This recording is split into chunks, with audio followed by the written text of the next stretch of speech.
So welcome to our spring panel discussion on the rise of Donald Trump. I just want to make it clear, we're not necessarily talking about Donald Trump, the person, per se, although I'm sure that will come up too. What we are talking about here is the forces that account for why he's become so popular and why he's acquired so much support. So each of the four panelists will provide an interpretation as to why he is where he is today in our political culture. And we're going to start with Professor Fran Coan, who's going to look at the history of some other similar events where individuals have risen to prominence, not just in the United States, but also in other parts of the world. So we'll start with Professor Fran Coan with that. And then after Dr. Coan speaks, will be Professor Bob Brown. He'll look at some of the political rhetoric of the last 28 years, the last generation or so. It's become very divisive in this country, as you might know. A lot of people bicker and argue over conservative versus liberal principles, and we've reached a point, it seems, where we can hardly, make sense of the rhetoric, and there's a lot of finger pointing and a lot of back and forth without much getting done. So Professor Brown will look at that. I will go next. I'm going to look at the role the media has played in creating a Donald Trump figure, and I think the media does have a lot to account for in that, and that's one of my arguments. And then finally, Professor Blaszcynski will talk about some of the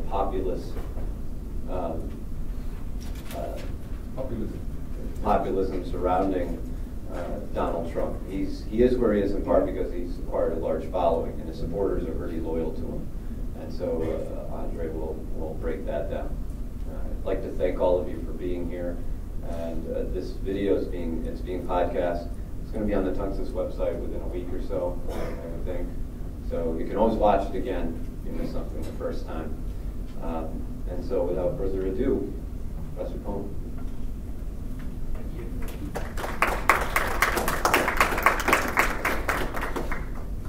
Good morning. Thank you for coming. I try to keep this as short as possible because we do want time for questions and answers at the end. That's the best part of these presentations for me, at least, really, what you have on your mind.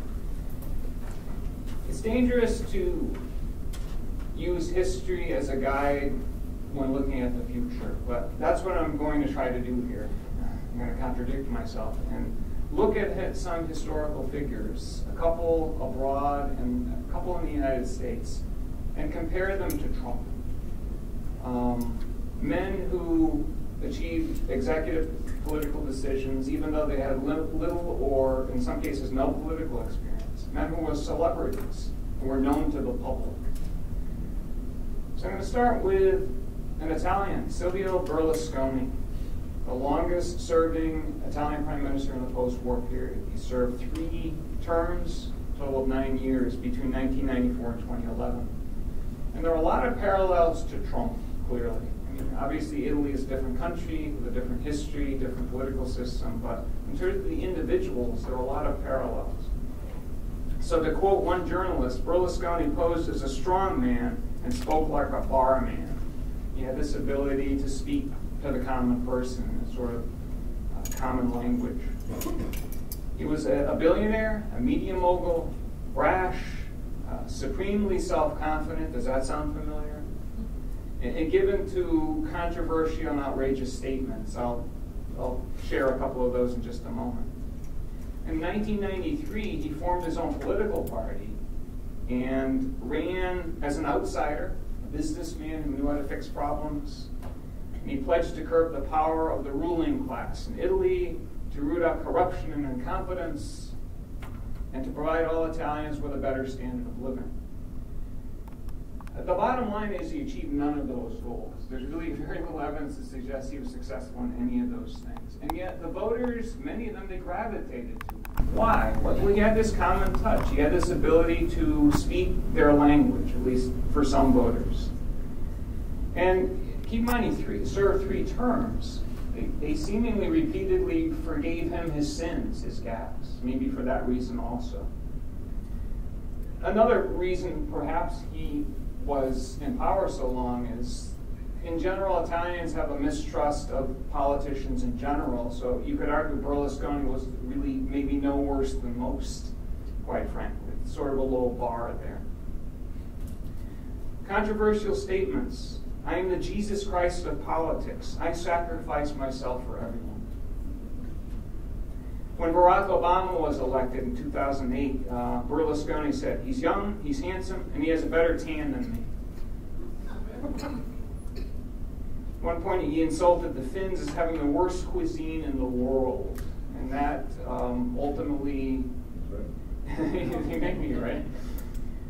It engendered an apology from the Italian ambassador to Finland to smooth things over. It's better to be fond of beautiful girls than to be gay. He had this thing about women and girls, which I'll get to in a second. Life is a matter of perspective. Just think of all the women in the world who want to have sex with me, but don't know it yet. So again, a lot of Trump parallels, certainly in terms of the language and the approach and the rashness of the person.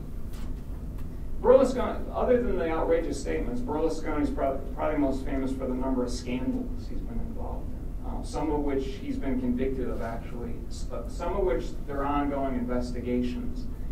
By his own count, between 1989 and 2009, this is according to Berlusconi himself, he appeared in court 2,500 times, 106 separate trials. And he dismisses them all as a witch hunt. It's my opponent's after me. There's nothing to any of this. So a very interesting figure, but again, the longest serving prime minister in Italy in the post-war period. There's a current occupant of another executive position. This is in Guatemala. This is an interesting case. A man named Jimmy Morales. He was elected last year. His claim to fame is he's a television comedian.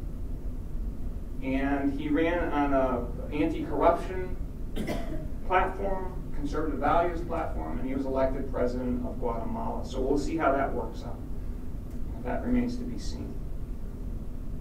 It's really hard, if looking at American presidents, to find a Trump. There really isn't anybody who's been elected president who fits that profile. But there are a couple of governors who perhaps do to some extent. So let's just look at them briefly. One you may remember, you young people may not, Jesse Ventura, governor of Minnesota, one term, between 1998 and 2002. So he was an ex-Navy SEAL, but most famously he was a professional wrestler. And that was part of his appeal, that people knew him through this persona, kind of the superhero character. So in 1998, he kind of picked his moment. He ran as a third-party candidate for the governorship of Minnesota, and he won 37% of the vote. So there were 3 candidates that year. One of his campaign slogans, "Don't vote for politics as usual." In one of his campaign ads, he dressed up as an action figure, and to the lobbyists and the special interests said, "I don't want your stupid money." So this idea he was uncorruptible, he was above all of that. And again, Trump has used that line too. I'm so rich I can't be bribed, essentially, by special interests. In 1999, Ventura appeared on Meet the Press and said, "I speak my mind. If it offends some people, well, there's not much I can do about that, but I'm going to be honest." So again, that plain-spoken approach appealed to a lot of Minnesotans at this time. Assessing his term as governor is interesting. He actually had some success, it seems, in accomplishing some of his goals.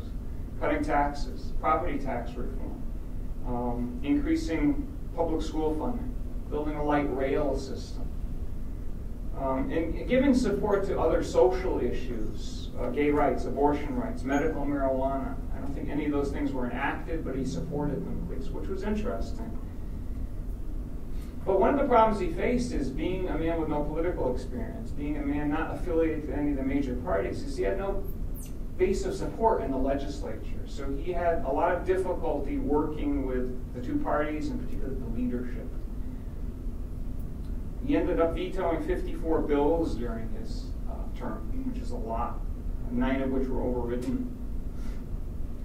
And by the end of his term, a lot of people argued he didn't seem really interested in the job anymore. And it could be because the job was getting more difficult. When he left office, Minnesota was deeply in deficit, and they were facing fiscal problems. So he didn't leave on a high note. But interestingly, one could argue he was not a disaster as a governor. He actually did have some success, but only a one-term governor. The more famous celebrity governor is Arnold Schwarzenegger, of course, California, who served 2 terms, who announced his candidacy while appearing on the Jay Leno show, actually promoting the film Terminator 3. So he used that as his opportunity. And again, he picked his moment. The sitting governor, Gray Davis, was being recalled by the voters. He was widely unpopular. Schwarzenegger threw his hat in the ring, and he was elected. And he was reelected once also. It's hard to say what motivated him. Ego, pretty clearly. The man has a massive ego. That's pretty well documented. He's ambitious. He's succeeded in doing a lot of things in life. According to one biographer, he's always been fascinated by strong men in history, strong leaders. So it could well be that this impelled him to make this decision. Certainly being connected to the Kennedy clan through marriage to his wife Maria Shriver is a niece of the Kennedy brothers, John F. Kennedy and the rest. That certainly could have inspired him to get involved in politics too. In a 2011 interview, he admitted when he was elected, I didn't have a plan, I didn't have a staff. He really didn't know what he was going to do exactly. But broadly speaking, he posed as a fiscal conservative and a social moderate. His main goal was to rein in spending, the size and the expense of state government in California. And to cut to the chase, he tried to do that and had absolutely no success in doing it. In 2005, he actually had 4 initiatives placed on the ballot for voters to vote on that would have accomplished this, and the voters turned down every one of them. So ultimately, most Californians decided that, yeah, maybe they were concerned about state spending, but they didn't want to see services cut. They weren't willing to do that. And he never really recovered from that debacle politically. A Republican representative said his #1 goal became to not be seen as a failure. So from that point on, he sort of waffled on issues. He went back and forth. He supported tax increases later in his term, and so on. And again, just a Schwarzenegger quote, this is in retrospect. It was the voters who recalled Ray Davis. It was the voters who elected me. So he figured it would be the voters who give me the tools to do the job. But the other side was successful enough for the voters to take the tools away. So he didn't, again, have a power base to work with in Sacramento. That ultimately made it perhaps impossible for him to do his job. Again, I mentioned we've never had a President Trump or anybody like a President Trump, but I thought it might be interesting briefly to look at presidents that are typically rated as some of the great presidents and some who are rated very poorly. Doesn't matter how much political experience they had previous to them becoming president. And there's no clear pattern there, really. For example, Lincoln is usually considered the greatest president, most polls. If not #1, he's certainly #2 or 3. And Lincoln, interestingly, did not have much political experience.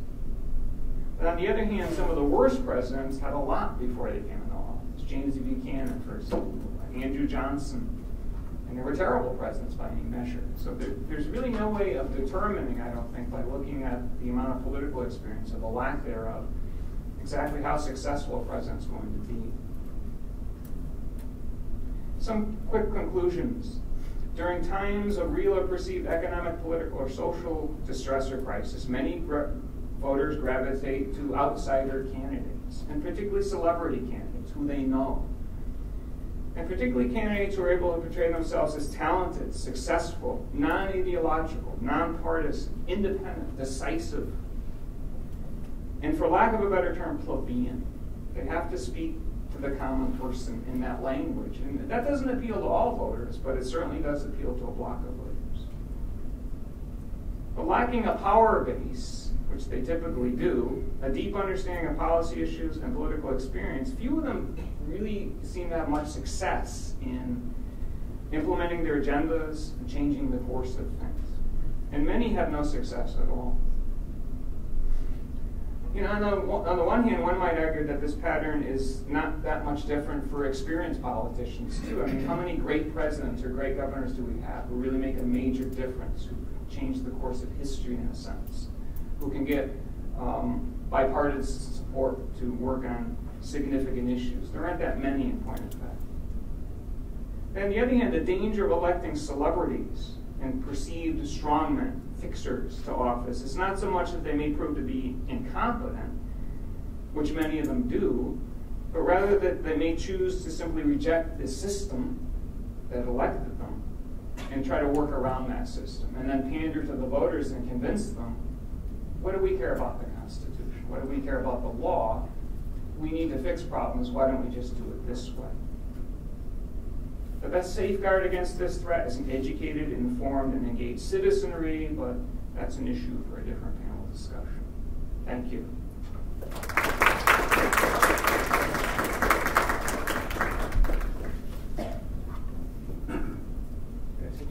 And before I begin my formal remarks, someone picked up on a phrase that Dr. Coan used in his presentation when he talked about the value of an educated citizenry. I certainly endorse that notion. I'd point out that after one of his primary victories, Donald Trump said he loved the undereducated. So. I'm fully aware that in the modern academic context, anecdotal evidence is viewed with a disdain bordering on contempt. But I'm an old-fashioned guy, and I'm a firm believer in the power of anecdotes to illuminate with precision and power, so I'll begin with an anecdote from my own experience. This is a story that goes back more than a quarter of a century, to the presidential campaign of 1988, in fact. It involves a conversation I had with a friend who was at that time a leader in Republican politics. Those of you who know me might find it surprising that I have any friends in Republican politics. All I can say is there's no accounting for taste, either theirs or mine. In any event, the presidential campaign of 1988 pitted George H.W. Bush, the first President Bush, then the Republican vice president, against Michael Dukakis, the governor of Massachusetts. It was not a highlight in the history of presidential politics. This was the election in which Republicans launched an assault on the word liberal. It saw Bush attack Dukakis for being a card-carrying member, that's in quotes, of the American Civil Liberties Union, an organization that exists to protect the civil liberties of Americans of all political persuasions. This was also the campaign in which a criminal named Willie Horton committed a rape and murder while on temporary furlough from the Massachusetts penal system, and briefly became an advertising superstar, featured in ugly, race-based advertisements implying that Dukakis was weak on crime. It was a campaign marked by vast overstatement. I pointed out to my Republican friend at that time that they might be stirring up forces that they could not control.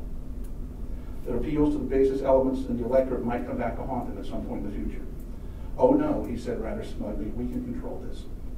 The major point of the Trump campaign's extraordinary success for me is that after 28 years, the Republican Party leadership at all levels has lost control. The Old Testament prophet Hosea wrote, "For they sow the wind, and they shall reap the whirlwind. The standing grain has no head, yields no grain. Should it yield, strangers would swallow it up." We're watching the Republican leadership reaping the whirlwind. To push the analogy a little bit farther, Donald Trump is the standing grain that has no head. Strangers are threatening to swallow up their party, and they can blame no one except themselves. The Republican Party leadership has been willing to stoke up public fury, demonizing their opponent with angry rhetoric and reckless attacks. Then when it comes actually time to govern, something that they've been doing increasingly often in recent years as their electoral success grows, the party's base turns on the leadership when they find that the leaders are forced to lapse into responsible government. How has Trump been able to do it? To galvanize the frustration of these disaffected? He has succeeded in emerging as the Republican frontrunner for president by appealing to the ugliest, darkest recesses of the nation's political psyche. Don't like President Obama? Challenge the veracity of his birth certificate. Imply that he might be Muslim. Afraid of Muslims? Ban them from the country. Worried about illegal immigrants? Demonize them as murderers, rapists, and thieves. Tell cheering crowds that you're going to build a wall at the Mexican border and make the Mexican government pay for it. Then, to soften the blow just a little bit, acknowledge that, as Trump did after his murderers, rapists, and thieves broadside, he's heard that some immigrants are pretty nice. Finally, and here's the most fascinating and deplorable element of the whole bizarre Trump odyssey, go after women. Ask the audience how anyone could possibly vote for a candidate who looks like Carly Fiorina, as he did in the first Republican debate. Then insult the wife of your nearest rival for the nomination, as Trump did earlier this month to Heidi Suzanne Cruz, the wife of Senator Ted Cruz in Texas. The last time Trump ran for president, he got nowhere, essentially running on the same over-the-top smorgasbord of issues that he's trotted out this year. So what has changed? Nothing and everything. This is a sizable element of the Republican population had reached a tipping point. To quote a line from Peter Finch's news anchor character in the classic movie Network, they're mad as hell and they don't want to take it anymore. It's true that the media, especially the television networks, have seized upon the Trump phenomenon and given the candidate what seems like a disproportionate amount of airtime. Dr. Fierro is going to talk about that, I think. Showing Trump's empty chair, for instance, at a Republican debate when there was a real and present Bernie Sanders speaking to cheering thousands at the campaign rally of his own. Trump has benefited from the Main Street versus Wall Street battle that has long been the heart of the Republican Party infighting. He's supported clearly Main Street rather than Wall Street. Yet there's more going on here. There's one gigantic howl of rage. There is no inevitability at this point to Trump's nomination.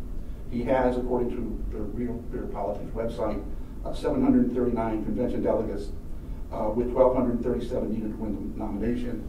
He would still need to win the big primaries in California and New York, which there is no guarantee that he can do. He has an impressive lead, however, over Cruz, his closest rival. He drove out of the race Senator Marco Rubio of Florida when he won the Florida primary. The darling of America, and Rubio was the darling of establishment Republicans. Among the establishment Republicans, only Ohio Governor John Kasich remains, and he's a distant third. So, while it's not a lock, you have to like Trump's chances. Certainly, he should have most delegates when the Republicans meet to select the candidate this summer in Cleveland. At this point, the Republican establishment looks like it's approaching desperation. Anti-Trump political action committees have sprouted like mushrooms after a March rainstorm. You can hear the founders of these anti-Trump political action committees shriek like banshees each morning on television news or on National Public Radio. Leading Republicans, most recently Mitt Romney, have attacked him publicly. Some Republican leaders have talked openly of launching a third-party effort nominating a more acceptable candidate should Trump win the nomination. There is open talk of an anyone but Trump movement, the goal of which would be to assure that no one, Trump included, is able to get the support of 1,237 convention delegates. That way the logic goes, the establishment leaders can create what is called a brokered convention. In such a circumstance, no single candidate would have the support of the majority of the delegates. The party's brokers, that is to say the establishment leadership, could then enter the fray and put together a ticket that denies the nomination to Trump, who will surely be the front runner. Trump has a response that evokes the undertones of aggression and violence that pervade his comments in his campaigns. Deny me the nomination, he said, and you'll have riots in the streets of Cleveland. That's an almost, I gotta say, there's almost an absurdly amusing element to the idea of the image of Republicans, members of the staid conservative side of the American political spectrum, rioting in the street over anything short of a cut and something they don't like. Note that I said almost absurdly amusing. I chose the phrase deliberately because I have seen over and over again the video of a 78-year-old Trump supporter throwing his elbow to the jaw of a teenage anti-Trump protester at a rally in North Carolina. And boy, we really brought it to it. It was real, it was emphatic, it was violent, nothing absurdly amusing about it. There's also this realization, impossible though it seemed a year ago, should Trump be the nominee with or without a riot in Cleveland, he will be one of two or perhaps three serious candidates for president. Using a phrase from Bernie Sanders, that puts a reality TV star in position under the right circumstances to be the actual president. What's at least a little amusing is the entire circumstance. The Republican establishment coarsened and cheapened American politics for a generation, substituting slogans for reason, impugning the integrity of their opponents, appealing to the dark aspects of the American political system. I should point out that if I were talking about if Trump were a Democrat, I'd probably be making the same speech, only changing the name from Republican to Democrat. So, the rhetoric is cheapened in all places.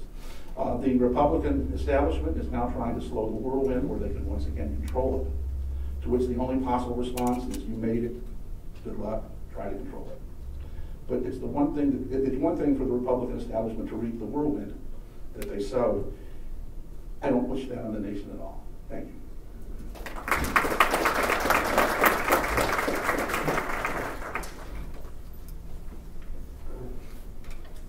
I'm going to start with Napoleon. There was a pretty well-known story about Napoleon Bonaparte. This is after he became the Emperor of France. And he was known to be a very cranky person in the morning, not a morning person at all. And so when his chief of staff came into his room, he offered him a newspaper to read, and Napoleon just took the newspaper and threw it right back at him, saying, "I don't need to read that, I already know what it says."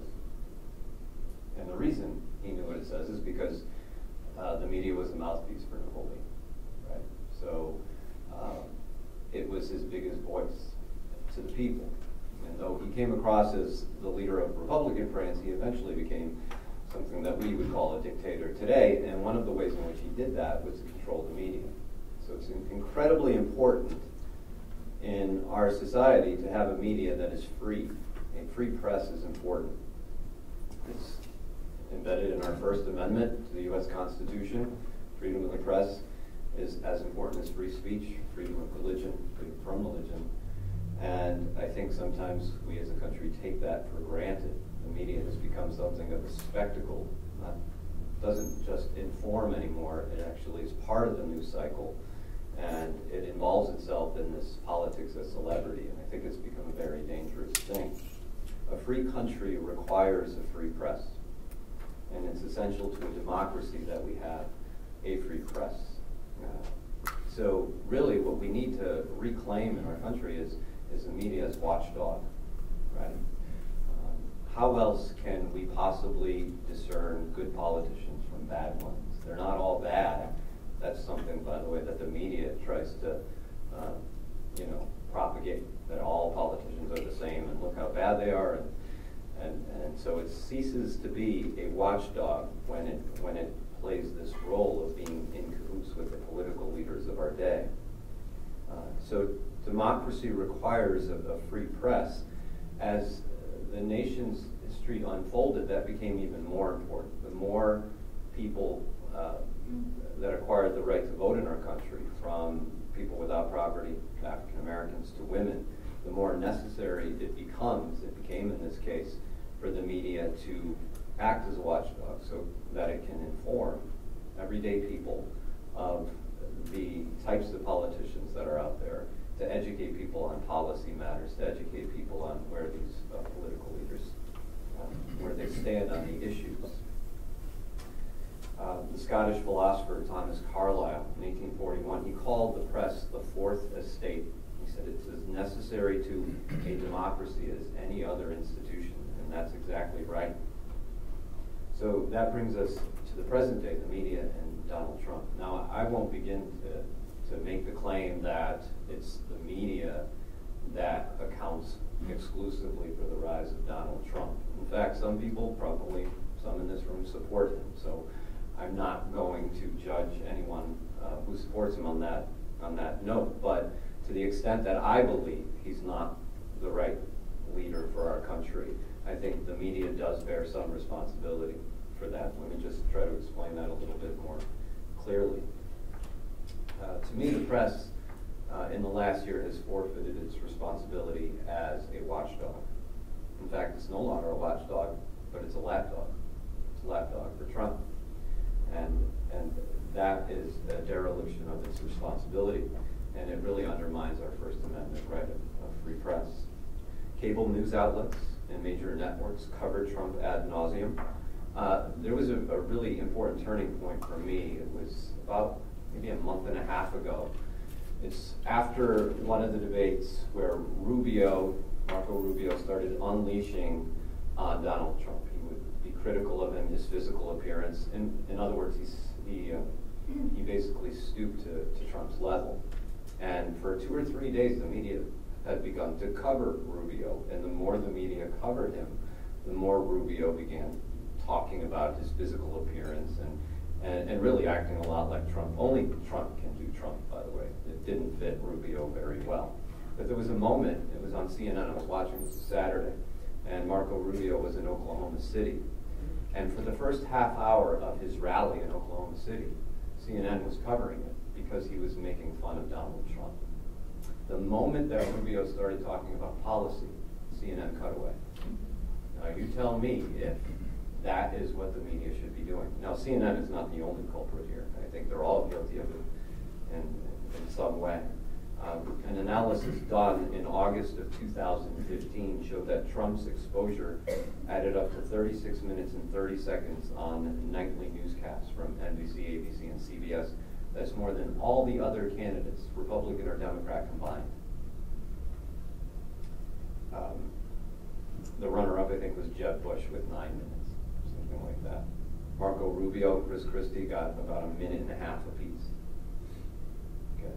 In December 2015, a CNN Money report claimed that Trump accounts for 25% of all media coverage on ABC, CBS, and NBC evening news programs. There's another bit of data here. The media analyst Andrew Tyndall, he reported that as of December 2015, Trump had gotten 236 minutes of media coverage compared to Bernie Sanders' 10. Another media analysis, this time of Fox News, estimated that between May and December 2015, Trump received 2.5 times more coverage than any other Republican candidate.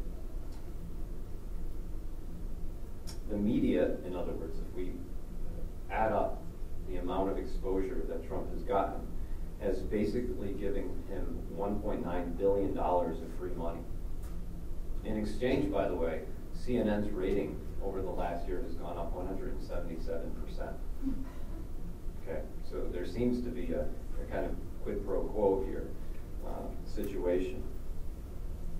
What's worse than the media covering Trump is the way that the media covers Trump. They hardly ask. They've started to do this over the last month and a half, but for a very long time they didn't ask him any questions of substance. And when they did, they immediately let him off the hook when he didn't respond in any substantive way. And it was the same cycle. If you look at the interviews that Trump does, first of all, he doesn't even have to show up. He just makes a phone call, and the media will allow him to speak over the phone. And that is a luxury that other Republican candidates and others are not allowed. But they'll ask him a question on health care. He'll give a roundabout, very vague answer, and then explain how well he's doing in the polls, which is a complete non sequitur. It has nothing to do with the question that was just asked. Right? And that happens time and time again. And so on that score, even on matters of substance, the media has abrogated its responsibility. Ann Curry, you may recall, she was on the Today Show for a while. She said, the truth is the media has needed Trump like a crack addict needs a hit. Now, some in the media have belatedly admitted their role, even as they continue to cover him. So it's almost as if they can't help themselves. They understand that they forfeited their responsibility, but they just don't know how to get out of that situation. By the way, a lot of these news outlets, their ratings have diminished appreciably over the last many years, and so maybe Trump is a way for them to reclaim some of their financial status. Now, the consequences of this are pretty enormous, and I think we don't realize that even as we move forward with this election cycle. Really, the media has helped Trump create a kind of cult of personality, which is horrible in today's climate. Mr. Brown outlined some of the political rhetoric of the last generation, where people are almost hopelessly divided between liberals and conservatives, conservatives and liberals, and socialists. I mean, all these tags, and yet we seem to be speaking past each other. There's a lot of brazenness in politics. Politics of destruction is what you can call it, and Trump fits right in. He acts almost as if he's a savior to rescue people from all of this, even as he contributes mightily to it. The recession of 2008, the international events that are happening around the world, you see a lot of sadness, frustration, destruction. Trump is an antidote to all of that, and that's the way the media covers him. It's tempting in today's world, in other words, for a strong-willed, authoritarian leader to save us from all of this, and I think that's really what his supporters believe he is kind of a savior-like figure. And this does remind me a lot of the 1930s. And I don't want to exaggerate this point too much. You know, the word fascism is thrown around a lot, and it's hardly ever defined. And you know, a lot of people assume that it cannot happen here. But in fact, it seems to me that the social and cultural forces of a fascist authoritarian figure are perfectly in place. So we should really be careful of what we ask for. In the 1930s, Hitler, Mussolini, they had the media in their pockets. There's no doubt about that. They were the mouthpieces of the government. These were very strong-willed leaders who acted more as saviors than as political leaders. People loved them despite their weaknesses, despite their rhetoric. And Trump himself has said, I can shoot someone in the middle of Fifth Avenue and my supporters would still love me. And, you know what, I can't say that that's not true. It's pretty sad that we've come to that. But that's the kind of cult of personality that he brings with him. So yes, there are lots of reasons why Trump has garnered the support he has. Some of you and people around the country may actually approve of that, and that's fine. But the media has played a very important role in all of this. CNN, ABC, Fox, MSNBC. They embraced Donald Trump's larger-than-life identity, and they sacrificed their soul on the altar of ratings and money. And they played a key role in the country's drift toward their authoritarianism. So to me, the fourth estate, what Thomas Carlyle called the press many years ago, well, it's become a donor to Trump estates, with democracy set packing. Thank you.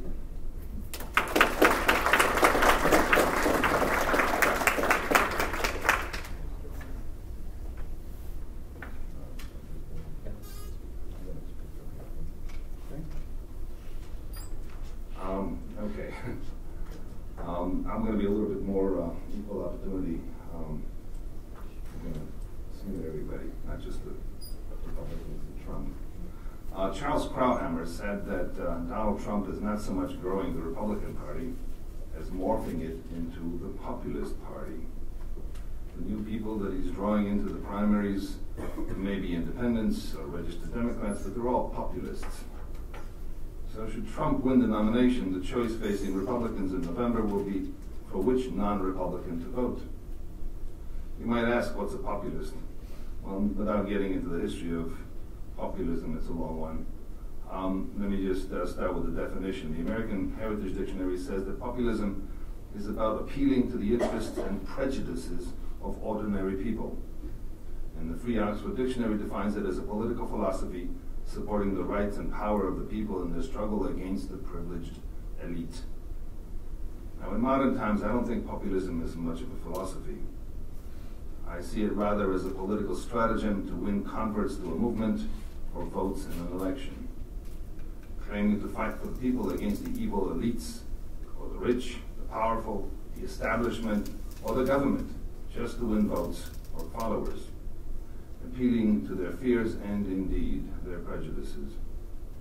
Populist movements are founded on a sense of grievance against the elites and often seek a strong man or woman, powerful and ruthless enough to right the wrongs inflicted on the common people. But just as often, it is this strong man, populist leader, who evokes and nurtures the movement's sense of grievance and then points to the others who are the source of the harm. Thus, the time-honored practice of scapegoating. In ancient times, it was the Christians who were accused of burning Rome. In the 1930s, Germany, Jews were blamed for most of the country's problems. In Trump's America, it's the immigrants, the Mexicans, China, Japan, and others. And yes, of course, the Syrian refugees.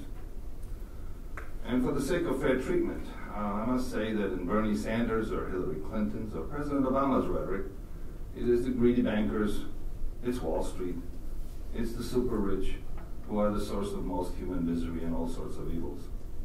How many times have we heard the mantra that the rich have been getting richer while the poor are getting poorer, or that the rich pay less taxes than the middle class?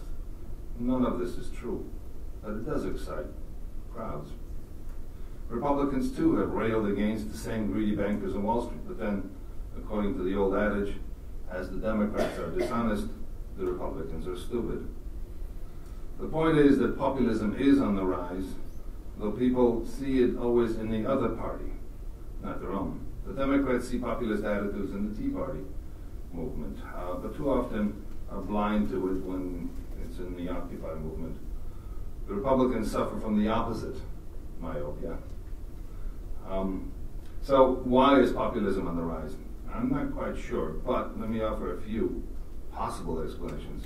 For one, it is indeed the fault of the politicians. After all, if people hear for 8 years from the President of the United States that the rich are getting away with murder, they might someday begin to believe that. The President and political luminaries from both sides of the aisle keep telling them that greedy bankers caused the Great Recession, and then the same bankers were rewarded with taxpayer-funded bailouts. Again, none of this is true, but it's easy to believe and get angry about. And when people hear from political leaders of both parties about the job losses and evils of immigration and international trade, can you blame them for believing these myths as well? Especially if a formerly reputable institution such as the Heritage Foundation ventures into junk science to make this argument. And I guess that's what happens when you place a political hack like the former Senator DeMint to head a think tank. But speaking of junk science, on the political left, there is now a whole cottage industry of Marxists who ascribe motives, will, and agency to statistical constructs like income classes. They populate the internet with this pseudoscience, write reviews of literature considering only their own articles that confirm that they agree with themselves, and then claim consensus in the literature. This is how Bernie Sanders gets to say that the rich get richer by taking from the poor or the middle class, or that increasing the minimum wage will stimulate the economy miraculously. Someone should challenge this pseudoscience, but who? Most members of the media can't decipher the obtuse mathematics usually contained in these works. Now, I have debunked some of these articles brought to me by students, but I also discovered that there was an endless supply of this junk. Plus, it is uniquely unrewarding work. Trying to prove someone's work is stupid while observing the academic decorum of actually not calling it stupid. Who wants to dedicate their life and career to shoveling this stuff? So, to a large extent, the Trump and Bernie phenomena are a creation of populist rhetoric by opportunist politicians in both parties, and the junk science committed to support them. It seems that people with little minds are running amok, while the great ones are either hiding or can't get through the muck and drivel spewed out by radio talk shows, Twitter mavens, and TV celebrities. Years ago, people relied on opinion leaders who were better informed and perhaps wiser. It wasn't a perfect system. But today, any twit who knows how to tweet can sway a multitude of Twitter-verse lemmings with attention spans limited to 145 characters. One particular thing. The great advances in communication and computing have given everyone enormous power through access to huge volume of information and the ability to participate directly in every stage of political discourse. So this technology is both liberating and democratizing. But a great volume of information does not equate to understanding, knowledge, or wisdom. For information to be truly useful requires some prior knowledge that allows us to evaluate and contextualize it. In other words, the internet is a powerful tool, but only a tool. As for direct democracy, well, it tends to produce mob rule. The ancient Greeks understood this, so did the founders of the American Republic. This is why we have representative democracy with checks and balances that makes it very difficult for politicians to get things done. That's on purpose. Now, a major force behind the Trump movement is the frustration of Tea Party Republicans with the Republican Congress for not being able to get things done, such as stopping Obama. For all their patriotic fervor, they missed the civics lesson about how our institutions actually work. An analogous problem in the Democratic Party is that the populist supporters of Bernie Sanders were indoctrinated in school to believe in socialism and missed the history lesson about the great socialist experiments of the last century. So poorly educated citizenry that is getting most of its news from Twitter is also a big part of the explanation for the rise of populism. The founders of the American Republic understood that the most essential thing to assure the success of the American experiment was an educated citizenry. They also understood that the Constitution is not enough to assure the Republic's survival. It also requires specific habits of thought and behavior. In other words, a political culture. The founders took great care to establish precedents that would serve as cornerstones for this culture. But today, in our rush to present a more complex story when we teach history in our schools, we have watered down the essential elements of the American civilizational story so much that we're turning out younger citizens into functional illiterates in the political sphere. The rise of populism is also driven by anger that is severe enough to interfere with people's judgment and ability to reason. Some of this anger is caused by politicians making promises they cannot or should not keep, such as Republican politicians promising to stop Obama, or Bill Clinton and Barack Obama insisting that wars can be won without boots on the ground, or that you can overthrow dictators without then having to do nation building. Unfortunately, voters have finally concluded that all politicians can't be trusted on anything. And the irony is that they seem now to believe promises made by a carnival barker and flim-flam man. Another reason for the voters' anger is the staggering level of incompetence in government. And worse, the total lack of accountability. No matter how egregious the corruption or the negligence, no one is fired. Not for the Obamacare website fiasco, not for the Veterans Administration disaster, nor the TSA inability to spot weapons passing through airport security. Not to mention the perfect storm of foreign policy blunders by the Obama administration, from the empty rhetoric of the Cairo speech to the irresponsible withdrawal from Iraq that led to the rise of ISIS, to the Afghanistan policy of surge and run, to the red line bluff in Syria, and the reset in Russia, to the meek response to the Chinese aggression in cyberspace in South China Sea. The Obama foreign policy has keyed up several potential wars. Again, the irony is that being angry with the president or the establishment politicians, the voters seem willing now to turn over the ship of state to a clown or a demagogue or an admirer of the Soviet Union or the co-architect of the very same Obama foreign policy.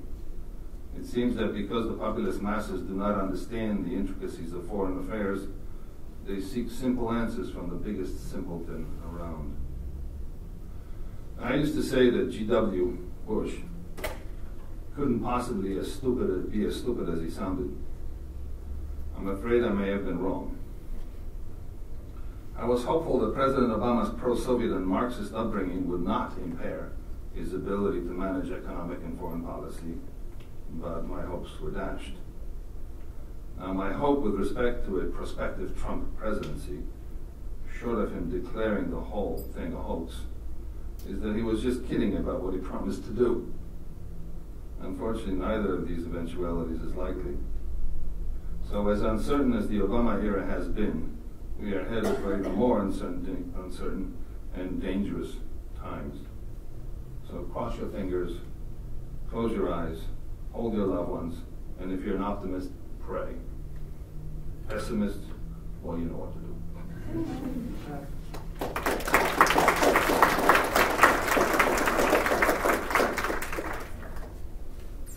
Okay, we have some time. We're going to open it up for some questions or comments.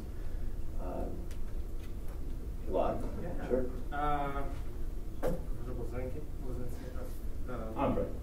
Andre, okay. So it's kind of a big philosophical question that was going on forever. And you know, for someone who tends to go with the democratic view of economics, my question is how do I personally get to the truth? How do you? There's so much information around. There's so many people making claims. How do you actually get to the truth and discern what is actually right, if we can do that? That's indeed, I mean, not an easy thing to accomplish, but I think you have to start with making sure that you're paying attention or reading various different sources of information, and then eventually, with time, you begin to discern what's a good source, what's not a good source, and hopefully, indeed, begin to make those kinds of distinctions. But it is not an easy thing. It basically requires a lot of time and effort. Reading, I guess. To add to that, part of the problem that I find today is that studies have shown that people like to read the things that they already believe to be true. Yeah, so read the stuff that you disagree with. In other words, absolutely. Yeah, I mean, I for instance, have for years, and that's not stopped it now, but used to read both the Journal and New York Times, and you get these two different views. Today, I still insist on watching both CNN and Fox. And indeed, I've discovered that very often stuff that's covered on one channel will not be covered on the other one. And if you don't listen to both of them, you're actually going to be poorly informed. And by the way, also, if you want to talk about international relations, you do have to go to international, foreign sources for news. American media is pretty poor on it, so yeah. BBC would be good, Deutsche Welle for TV, and for papers, any British paper would. Well, I should say any. Financial Times is my favorite, or The Economist. All right. For all of you, what do you think Donald Trump will be able to accomplish within the political system where he becomes president? I mean, about the way the establishment hates him. Well, I think part of the problem is that I don't know what he would accomplish because he hasn't told us very much. So it should begin with that. Any election result should be predicated upon knowledge of people and informed citizenry to be able to distinguish between one candidate and the other. But he's been so vague on what he's proposed, other than ending free trade, raising tariffs, encouraging home growth, that kind of thing. But it's just these one-liners that the media needs to press him on what he would do, and I haven't seen much of that. They let him off the hook after he diverges away from the question and onto the polls and how popular he is. And so now is the critical time. It's not the election. It's post-election, maybe a bit late. I think now's the critical time to place his views under a microscope. Actually, I think he's going to accomplish very little because the problem is that, what is the president's power? I mean, in order for the president to accomplish something, he has to actually work with Congress. And in fact, one of the problems with President Obama is he hasn't done that very well. And now, at least on the Republican side, we've got two candidates. Neither one of them can do this. I mean, Trump does. Who's he going to talk to? And for that matter, Cruz, well, his own party hates him. So how's he going to accomplish anything? And I mean, I don't know about Bernie Sanders. I mean, who's going to deal with, socialists? I mean, or worse, I mean, we'll call him a communist. What the hell? Well, no, I mean, I'm sorry. Back in the good old days when he was mayor of what was that, Burlington, he was saying that the red lines in Moscow were a sign of progress. I mean, that's where he's coming from. So how do you deal with that? Then Hillary, of course, well, it's not a story. This one? Yeah? No. You got to turn it to the button. No, okay, good. Actually, to go back to Nora's question, the concern I have is, and both Fran and Rafaele alluded to it at one point, is, and it's touching. Andre thinks that Trump would have to work with Congress. What if he chose not to? I mean, he is a strong man. He does believe in strong leadership. Blaszcynski got elected and reelected time after time as a strong man. My big fear is that the strong man will change the terms of the game. That's happened in Germany in the 1930s with Hitler. I'm not going to do that. I'm going to run the country. And I don't care if I have to break the Constitution to do it. To some extent, Obama's been doing that. Well, I want to add to that by saying it's been happening since World War II. I mean, there's something called the imperial presidency. Yeah. It began with foreign policy, and I think we've seen in increments that the power of the executive branch has increased. And because it's happened in increments, people don't seem to realize it. It's not with the sudden burst of energy that one political leader's come onto the scene, the way it was in Germany in the 30s, Italy in the 20s and 30s. It's happened so gradually that we don't even notice now how much power that the executive branch has. And President Obama has used that power in ways that liberals find, palatable. But the point is, if that action is taken by one leader, then the next leader comes around with a conservative bent, and it will have the same kind of impact. The executive will increase its power even more. But this has been happening for generations. I'm most concerned in the event of a Trump election of an exponential increase in the power of the presidency. That's my great concern.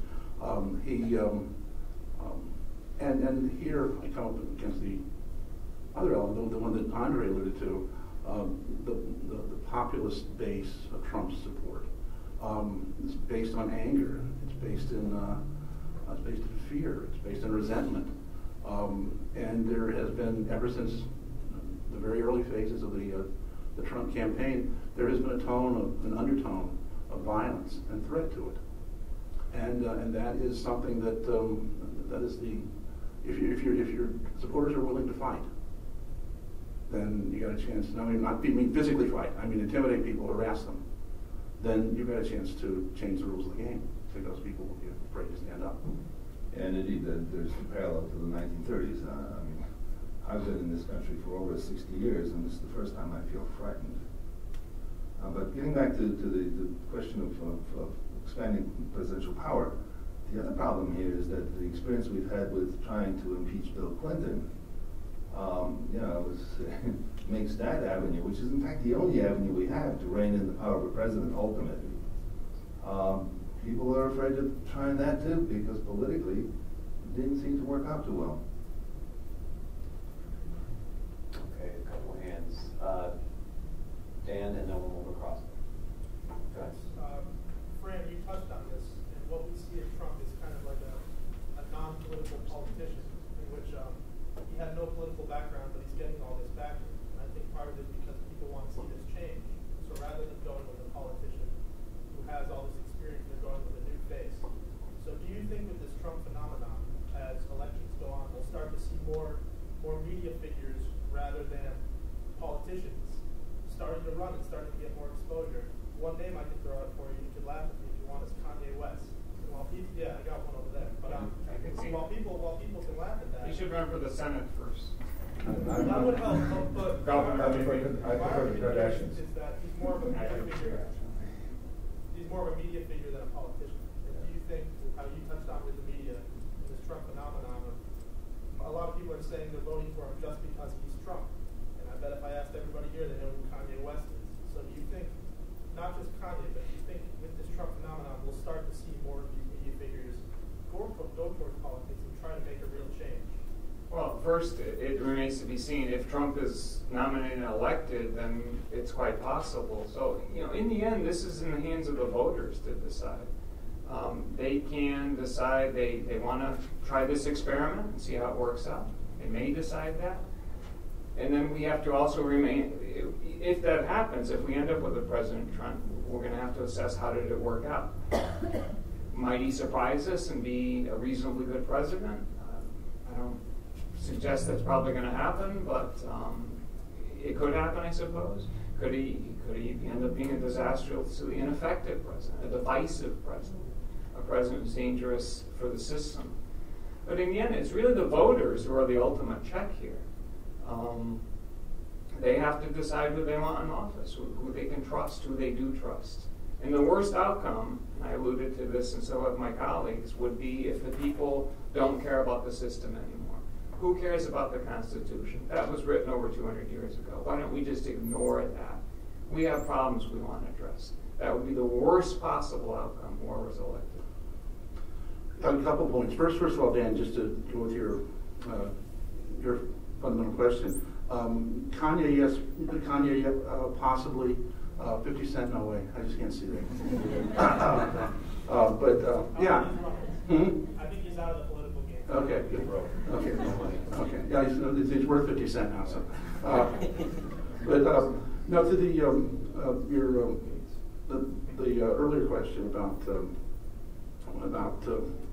entertainers in politics, it happens. I mean, they do get in. I mean, we had a president of the United States who was an entertainer.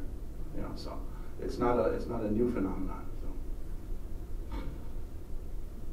And just Yes, briefly, sir. we've elected a number of people to other positions who are entertainers. I can think of Fred Grandy from Love Boat, who became a representative, Sonny Bono.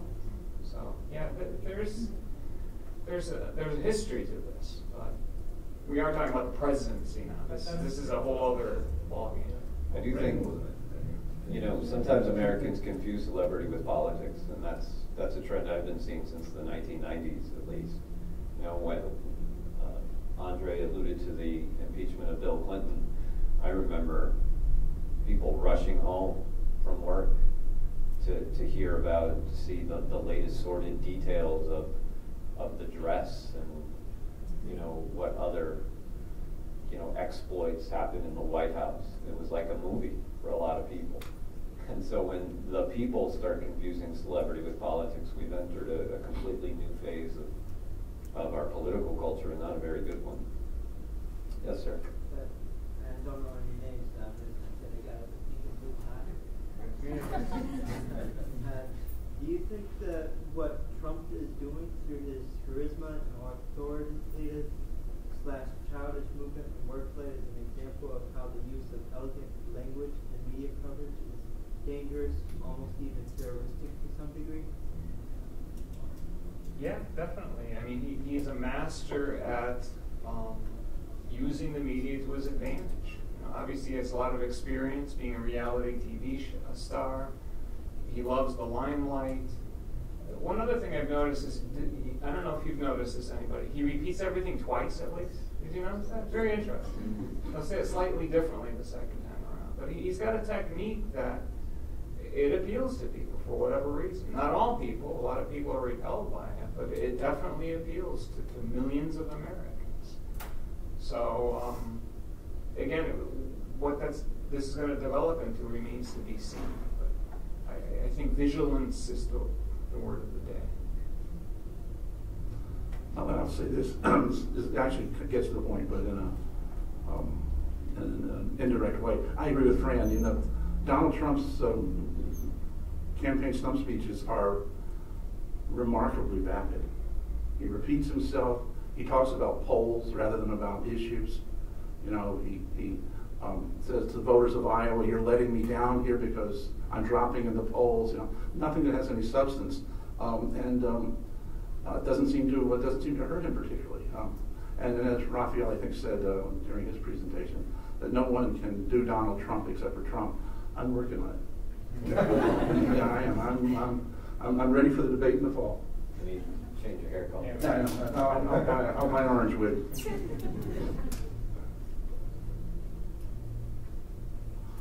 Yes, Judy. Would you expect there to be more people voting in this election than there have been in a long time? You know, given Trump versus Hillary Clinton, those people who really are supporting Trump get out there and vote. Those people who are against him get out there and vote. What would be your...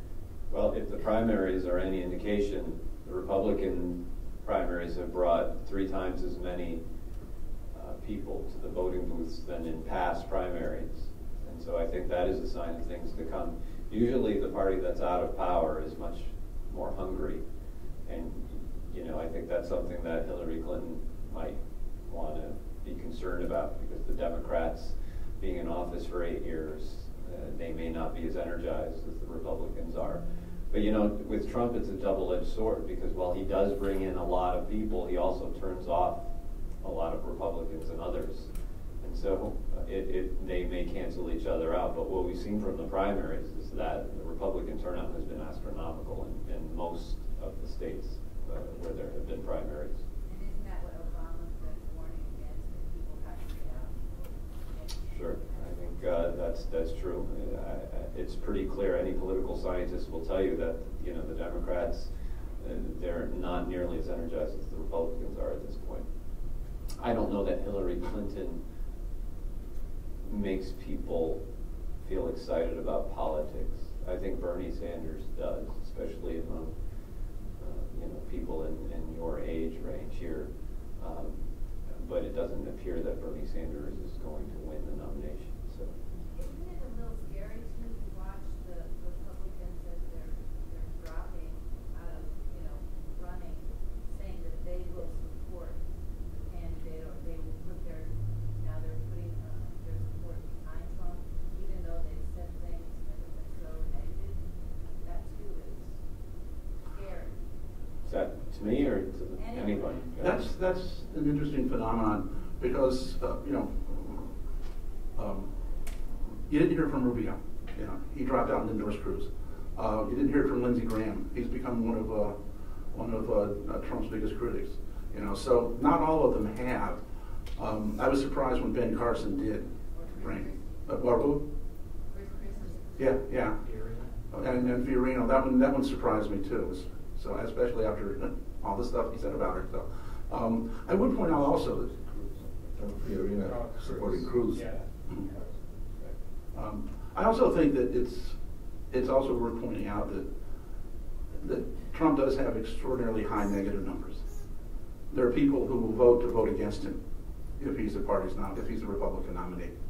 I think that he galvanizes both ways, and I think it would be interesting to see how much of his base he could activate and make it bigger than the people who will not vote for him under any circumstances. Well, if it is indeed Trump versus Hillary, that's actually true on both sides. So I'm not sure that's a toss-up. I mean, and I think I'm going to be writing a Mickey Mouse. There's an old joke about that. It goes like this. I'll update it. A guy's walking down the street. Robert pulls out a gun at him, and the guy tries to run away, and he runs down an alley, and he gets trapped at the end of the alley, and the guy's chasing him, and he's got his gun out, and he looks at the person, and he says, "Hillary or Trump?" And the guy just holds up his hand and says, "Shoot." Well, but the other thing is that in terms of endorsements of Donald Trump, there actually hasn't been that many. I mean, the only major Republican politician is Christie, but then yeah, it's Christie. And then two thoughts. One, I don't know how much endorsements really sway the public. Really don't. And then two, the Republican leadership is on the horns of a dilemma here, because if Trump has the delegates to be nominated and they try to monkey with that, they will destroy their party. And it may be destroyed anyway. Because really what I see here emerging is a nationalist party. I see a third party emerging on this. That's my favorite conspiracy theory. Way in the back, yes. Speaking from the other side of the aisle. Which side is that? The conservative side. Okay, go ahead. I have long believed that Trump has not risen in a vacuum, and that I was wondering what the panel's response is to that statement, given the enormous failures and inadequacies of the past two presidential terms of Obama and the promise of Hillary Clinton to continue that pathway with international affairs. As far as Trump's presidency, I believe that the phenomenon is basically a response to all of the inadequacy and amount that the country could still be destroyed if the policies continue. Yeah, well, that was the point I was making, actually, because indeed it seems that one of the main things that gave rise to the Trump movement is indeed the incompetence, if you will, of the government in the past couple of whatever it is now. But the irony here is the problem is that if you think it's been bad under Obama, why pick somebody that's even worse? And that's the problem. I mean, why pick a like I said, a carnival barker or a flim-flam man, because that's who he is. He's a clown. So if you're going to be, if you want to make somehow improve the situation in the nation, well, go find somebody that actually can do it. not this guy. I will say this. I think that much of your analysis rings true. I would also say, though, that I think that there's a deeper sense of frustration and malaise in the nation, something that transcends electoral politics. I just think that it's there. I think there's an anger that is partially propelled by the failings of Bush and perceived failings of Obama. But I think that there's a larger force at work there. You know, my favorite conspiracy theory is that just before Trump decided to run for president, the person he spoke with was Bill Clinton. Yes. I think he's the secret weapon that's going to get Hillary elected president. You know, the approval ratings of Congress have been pretty consistent over the last many years. It's hovered around 12 to 15%. And so you sense the dissatisfaction among the American people just by looking at what they think about Congress. And as Dr. Coan pointed out, it's like a third party waiting to happen, because there's this anti-establishment, and I hate that term because it's never defined, but there's this anti-establishment fervor out there that's been boiling up and boiling over for years now. And so in some sense, Trump was inevitable, or someone like him has been inevitable for a long time. And I do think he's tapping into a very real anger. My problem is that, there's a sound message there that's waiting to be articulated. It's just that Trump's not the person to do it, in my opinion. That's the problem. If I might be able to respond to that, Sure. he's not the first president to not have a political background. If I might mention Ronald Reagan, whose presidency was overwhelmingly successful in the Cold War. So it's possible that your analysis overall could be incorrect in that his presidency could be very successful, given his economic success with his businesses and radical ideas of foreign policy may actually be. What are his ideas on foreign policy, if I could just ask? Trade war. The policies of securing the border and eliminating. He's not the only one who's talked about that. Just to Fran, if I could just one thing. I never said in my analysis that lack of experience disqualifies someone. I don't think my criticism of Trump is not his lack of experience, his lack of depth. The fact that he would rather be talking about polls than about policies, I have a problem with that. The fact that he talks about women the way he does, I have a problem with that. And, I usually let a lot of this rhetoric that politicians articulate, it doesn't bother me, but it does with him. It's a lot of other things that bother me about Trump than his lack of political experience. I don't think you need political experience to be a good president, and you yourself have given a few examples of that. Okay, but there are other problems with Trump. And just a point of clarification, Reagan did have political experience before he was elected president. Governor of California, he was involved in the Goldwater campaign. He was president of the Screen Actors Guild. In a sense, that was a very political position. So he wasn't a novice to politics by any means. I would also point out that we, in my lifetime, though not in yours, we have elected a political novice as President of the United States, Dwight Eisenhower, who was elected in 1952 with no political experience whatsoever. Now, he had another type of experience. He had commanded the Allied forces in Europe during World War II. But as for having run for office, having any real grasp of politics, he didn't. And he was fairly successful. Yeah, but being running that effort, the war effort, that was very much about politics more than anything. In fact, that's the only reason he was running it, because he was capable of doing it. All right. We have time for maybe one, possibly two more questions. Not sure if anyone else has another question. Okay, go ahead. Unless someone else. I don't see any other hand up. Go ahead, Joel. I don't know if this is a good question, but recently someone described to me the notion that many Sanders supporters are going to vote for him regardless, just to send a message. And I think that you see that mentality being expressed both in both sides, Trump and Sanders. And we just talked about the message what is the message? If we say it is misguided, how is it misguided? How is the message misguided, and what should the people? Where should it be guided by people? There is no frustration for the system.